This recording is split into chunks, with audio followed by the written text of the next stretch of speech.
जय श्री कृष्ण। हमारे चैनल में आपका स्वागत है।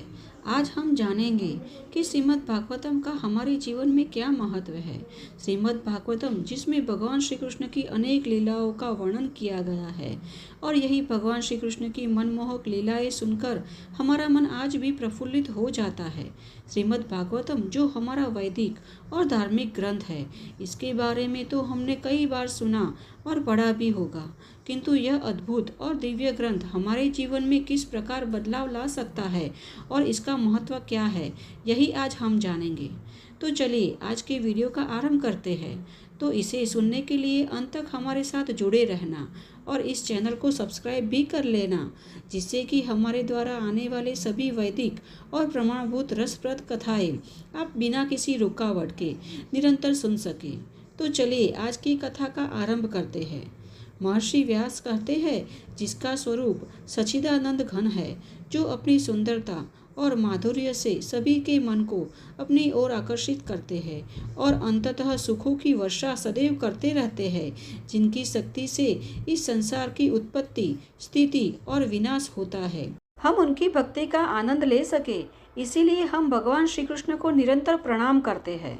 अब एक समय श्री सूत जी स्वस्थ मन से नैमिषारण्य क्षेत्र में अपने आसन पर बैठे थे। उसी समय शौनक आदि ऋषियों ने, जो भगवान की लीला कथा के रस में अत्यंत कुशल थे, वह सूत जी को प्रणाम किया और उनसे प्रश्न पूछा कि हे सूत जी, धर्मराज युधिष्ठिर जब श्री मथुरा मंडल में अनिरुद्ध के पुत्र वज्र और हस्तिनापुर में अपने पौत्र परीक्षित का राज्याभिषेक करके हिमालय की ओर आगे बढ़े, तो राजा वज्र और परीक्षित ने कैसा व्यवहार किया? तब सूत जी बोले, शौनक आदि ब्रह्मर्षि जब धर्मराज युधिष्ठिर और पांडव स्वर्गारोहण के लिए हिमालय चले गए, तो एक दिन सम्राट परीक्षित मथुरा गए। उनकी यात्रा का एकमात्र उद्देश्य वहां जाकर वज्रनाभ से मिलने का था। जब वज्रनाभ ने वहां समाचार सुना कि मेरे पिता तुल्य परीक्षित राजा मुझसे मिलने आ रहे हैं, तो उनके हृदय में प्रेम उमड़ पड़ा और नगर के बाहर आकर उनका स्वागत किया और प्रेम पूर्वक प्रणाम करके उनको अपने महल में ले आए। वीर परीक्षित भगवान श्री कृष्ण के परम भक्त थे। उनका मन निरंतर आनंद घन श्री कृष्ण चंद्र में ही विचरता रहता था। इसीलिए उन्होंने भगवान श्री कृष्ण के प्रपौत्र वज्रनाम को बड़े ही प्रेम से गले लगा लिया और फिर अंतःपुर में जाकर उन्होंने भगवान श्री कृष्ण की रोहिणी आदि पत्नियों को प्रणाम किया। श्री कृष्ण की रोहिणी आदि पत्नियां भी सम्राट परीक्षित का बहुत आदर करती थी। अब कुछ समय विश्राम करने के पश्चात जब राजा परीक्षित आराम से बैठे थे, तब उन्होंने वज्रनाभ से कहा, हे तात, आपके पिता और दादा ने मेरे पिता और दादा को बड़े बड़े संकटों से बचाया है। उन्होंने मेरी रक्षा भी की है। तब वज्रनाभ ने कहा, महाराज, आप जो मुझे बता रहे हैं वह आपके लिए बिल्कुल उपयुक्त है। आपके पिता ने भी मुझे धनुर्वेद की शिक्षा देकर मुझ पर बड़ा ही उपकार किया है। इसीलिए तो आज भी मुझे किसी भी बात की सहज भी चिंता नहीं है, क्योंकि उनकी कृपा से ही मैं सभी क्षत्रियों के सामने आज भी सुरवीरता से खड़ा रह पाता हूँ। किंतु मुझे मात्र एक ही बात की बड़ी चिंता रहती है। कृपा उस विषय पर आप कुछ कहे, उसके बारे में सोचे। चिंता यह है कि यद्यपि मेरा इस मथुरा मंडल के सिंहासन पर अभिषेक किया गया है, फिर भी मैं यहाँ एक निर्जन वन में रहता हूँ। मुझे यह भी नहीं मालूम कि मथुरावासी कहाँ गए हैं, क्योंकि राज्य की खुशहाली तभी है जब प्रजा है। अब वज्रनाभ का यह संदेह दूर करने के लिए परीक्षित राजा ने महर्षि शांडिल्य को बुलाया। यही महर्षि शांडिल्य पहले नंद आदि गोपीजनों के पुरोहित रह चुके हैं। अब परीक्षित राजा का संदेश पाकर महर्षि शांडिल्य उसी क्षण अपनी कुटिया छोड़कर वहां आ गए। जब महर्षि शांडिल्य वहां पधारे, तो वज्रनाभ ने उनका विधि पूर्वक स्वागत किया और एक उच्च आसन प्रदान किया। तब शांडिल्य जी आसन पर विराजित होते हुए बोले, प्रिय परीक्षित और व्रजनाभ, मैं तुम्हें व्रज भूमि का रहस्य बताता हूँ। आप ध्यान से सुने। व्रज शब्द का अर्थ है व्याप्त होना। वृद्ध वचन के अनुसार व्यापक होने के कारण इस भूमि को व्रज कहा जाता है। सत्व, रज, तम, इन तीनों गुणों से परे जो परब्रह्म है वह सर्वव्यापी है, इसीलिए इसे व्रज कहा जाता है। वह अनादि, नित्य और अविनाशी है। इसमें जीवन मुक्त पुरुष निवास करते हैं। इस पर ब्रह्म स्वरूप व्रज धाम में नंद नंदन भगवान श्री कृष्ण का निवास है। उनका प्रत्येक अंग सच्चिदानंद स्वरूप है। वे एक आप्त काम है। प्रेम रस में डूबे हुए रसिक जन ही इसका अनुभव करते हैं। काम शब्द का अर्थ है इच्छा, अभिलाषा। व्रज में भगवान श्री कृष्ण की प्रिय वस्तुएं हैं। गाय, ग्वाले, गोपियाँ और उनके साथ ही कई लीला विहार आदि, यह सब यहाँ नित्य प्राप्त है। इसीलिए श्री कृष्ण को आप्त काम कहा जाता है। भगवान श्री कृष्ण इस रहस्य लीला प्रकृति से परे है। जैसे जैसे वे प्रकृति के साथ खेलते हैं, दूसरों को भी उनकी लीला का अनुभव होता है।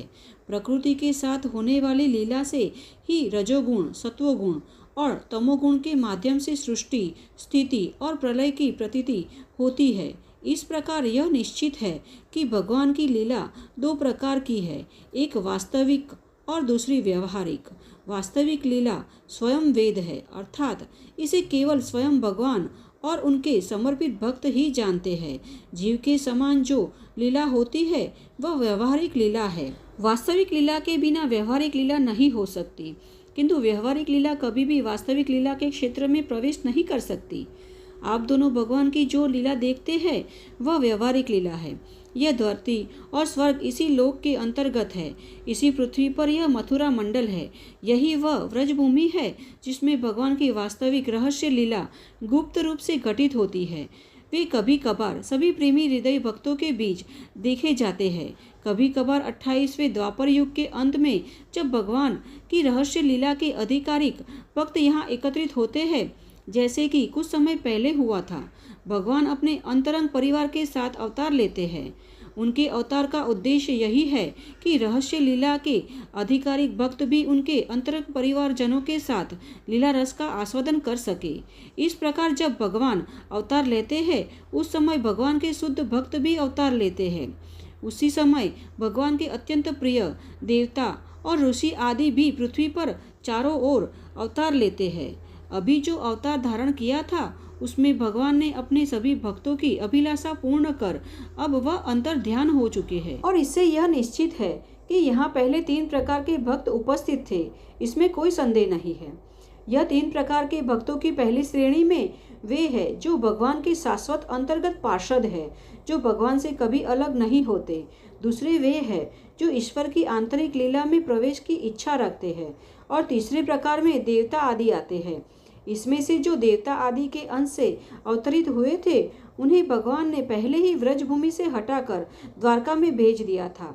तब भगवान ने ब्राह्मणों के श्राप का लाभ उठाया और यदुकुल में अवतरित देवताओं को स्वर्ग में भेज दिया और उन्हें फिर से अपने अधिकार पर स्थापित कर दिया।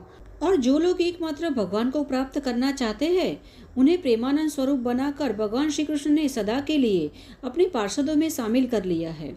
जो नित्य पार्षद है वे यद्यपि यहाँ गुप्त रूप से होने वाले नित्य लीला में सदैव उपस्थित रहते हैं, परंतु उन मनुष्य के लिए लुप्त हो गए हैं जो उन्हें देखने के लिए अधिकृत नहीं है।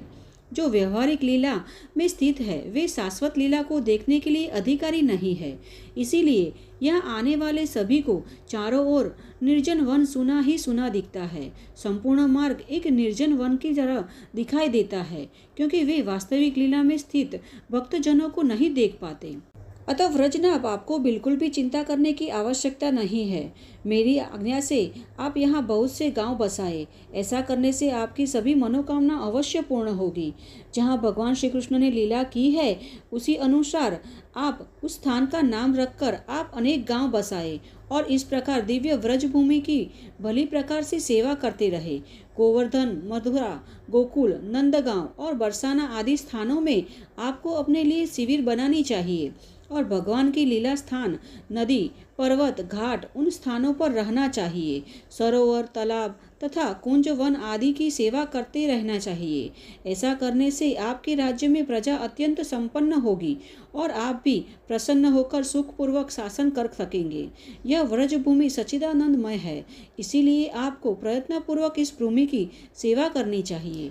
हे वज्रनाभ, इस व्रजभूमि की सेवा करते करते आप एक दिन उद्धव जी के दर्शन करोगे। तब तुम अपनी माताओं समेत उनसे इस भूमि और परमेश्वर की लीला का रहस्य जानोगे। तो इस प्रकार मुनि सांडिल्य जी ने दोनों को आश्वासन दिया और भगवान श्री कृष्ण का स्मरण करते करते अपने आश्रम की ओर प्रस्थान कर गए। और उनकी बातें सुनकर परीक्षित राजा और वज्रनाभ दोनों अत्यंत प्रसन्न हुए और फिर से मथुरा मंडल के निर्माण का निश्चय कर लिया।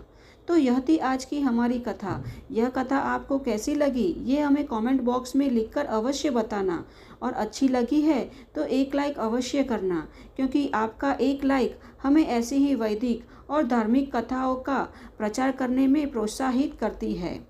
और इस कथा को अपने मित्र और परिवार में भी शेयर करना, क्योंकि उन्हें भी यह कथाएं सुनने का लाभ मिल सके। तो चलिए इस कथा के अगले अध्याय के साथ फिर से मिलते हैं। जय श्री कृष्ण।